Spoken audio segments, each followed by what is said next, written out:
Welcome to another installment in the Over My Shoulder Bible Study series. This brief video gives us something of an overview of the text that forms the foundation for each particular Sunday's sermon. It's a way of digging deeper into what's going on behind the sermon and how the sermon originated, where it's going, and digging deeper into the meaning of the biblical text for our lives today. Now, this book of the Bible, Philemon, the one before us this Sunday, is actually a letter. It's a letter from the Apostle Paul to a dear friend of his known as Philemon. Now, Paul, at the time that he writes this letter, is a prisoner, a fact that he will draw attention to not only at the beginning and the end of the letter, but 3 times elsewhere in the center of the letter, twice of which he'll make mention of the fact that he is in chains for the gospel. One can almost hear the clatter of the chains as Paul pens this letter with his own hand. Paul has his whole heart in seeing the relationship between Philemon, a brother of his in the Lord, who is the master of a slave, Onesimus, who has run away from him. Paul is anxious to see that relationship be all that it can be. Something of the backstory appears to be this. Philemon was the master of a slave by the name of Onesimus. Onesimus was not a Christian when he was under Philemon's charge, but after he ran away, he encountered the Apostle Paul somehow, some way.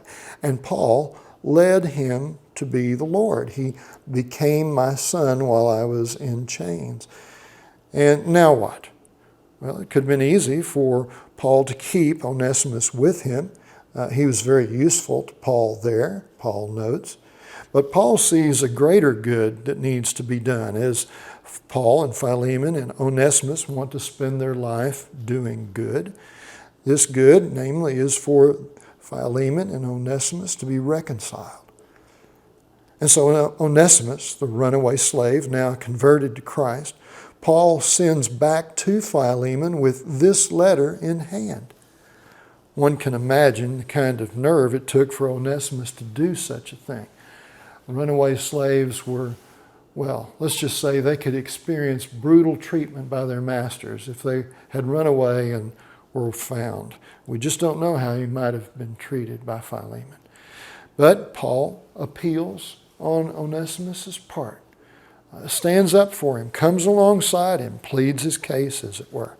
And he wishes to see Philemon accept him no longer as a slave, but as something much dearer, a brother in the Lord.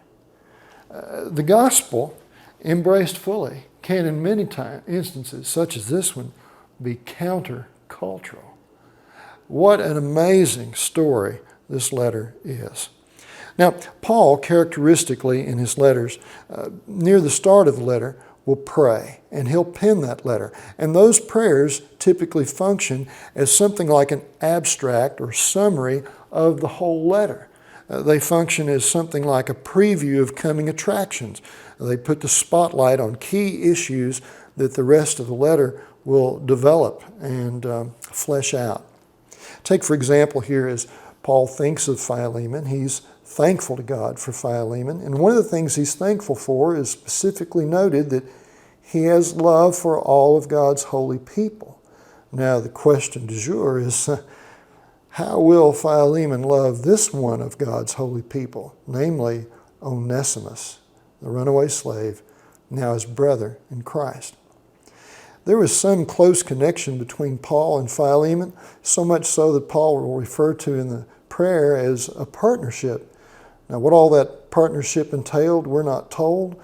Maybe it was financial, maybe it was prayers, maybe it was networking, maybe it was influence, maybe it was a combination of those or other factors. But the bottom line is Paul will make note of that partnership into the letter. I want you, Philemon, to accept Onesimus and welcome him the same way that you would welcome me. Well, if that's not intriguing, I don't know what it would be. Paul knows that Philemon has been about refreshing the hearts of the Lord's people, and he wants the benefit of that for himself to see Philemon accept Onesimus, which he equals with his own heart. It's quite a story. It's quite a letter. And the story rolls on even today in our lives as we too seek to get along in Christ as brothers and sisters. This is the most powerful preaching of the gospel to the world. The world will see our ways and how we act with each other far more than they'll ever hear us talk about Jesus. So what will our lives declare? That's what the letter of Philemon is all about.